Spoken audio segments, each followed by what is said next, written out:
काफी समय पहले की बात है। विक्रमगढ़ नाम का एक राज्य था। वहाँ का राजा, जिसका नाम हर्षराज था, वह स्वभाव से बहुत अच्छा था। मगर राजा हर्षराज को एक सुख नहीं था। वह ये कि उसके कोई भी संतान नहीं थी और वह चाहता था कि अब वह राज्य के अंदर किसी योग्य बच्चे को गोद ले ताकि वह उसका उत्तराधिकारी बन सके और आगे की बागडोर को सुचारू रूप से चला सके। और इसी को देखते हुए राजा ने राज्य में घोषणा करवा दी कि सभी बच्चे राजमहल में एकत्रित हो जाए। ऐसा ही हुआ। राजा ने सभी बच्चों को पौधे लगाने के लिए भिन्न भिन्न प्रकार के बीज दिए और कहा कि अब हम 6 महीने बाद मिलेंगे और देखेंगे कि किसका पौधा सबसे अच्छा होगा। महीना बीत जाने के बाद भी एक बच्चा बालहंस ऐसा था जो बहुत ही गरीब था, जिसके गमले में वह बीज अभी तक नहीं फूटा था, लेकिन वह रोज उसकी देखभाल करता था और रोज पौधे को पानी देता था।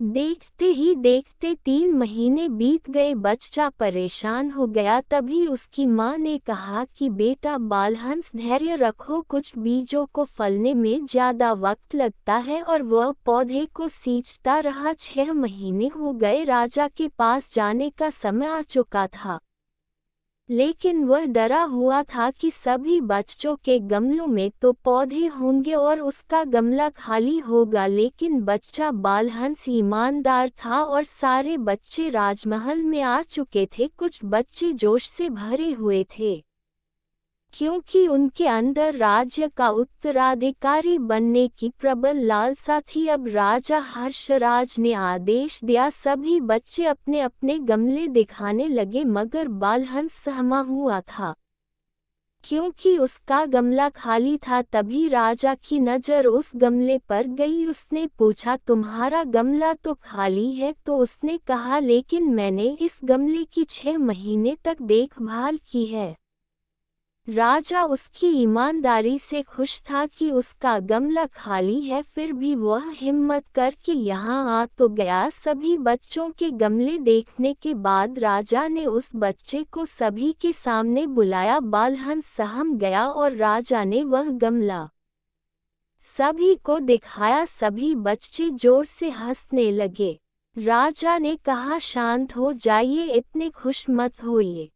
आप सभी के पास जो पौधे हैं वो सब बंज है। आप चाहे कितनी भी मेहनत कर ले, उनसे कुछ नहीं निकलेगा। लेकिन असली बीज यही था। राजा उसकी ईमानदारी से बेहद खुश हुआ और उस बच्चे बालहंस को राज्य का उत्तराधिकारी बना दिया गया। लेकिन हमें इस कहानी से क्या सीखने को मिला? शिक्षा। अपने अंदर ईमानदारी का होना बहुत जरूरी है। अगर हम खुद के साथ ईमानदार हैं तो जीवन के किसी न किसी पड़ाव में सफल हो ही जाएंगे, क्योंकि हमारी औकात हमें ही पता होती है। हम खुद को पागल बनाकर खुद का ही नुकसान करते हैं। मेरे प्यारे भाई और बहन, आपसे रिक्वेस्ट है कि मेरा चैनल सब्सक्राइब करें प्लीज़।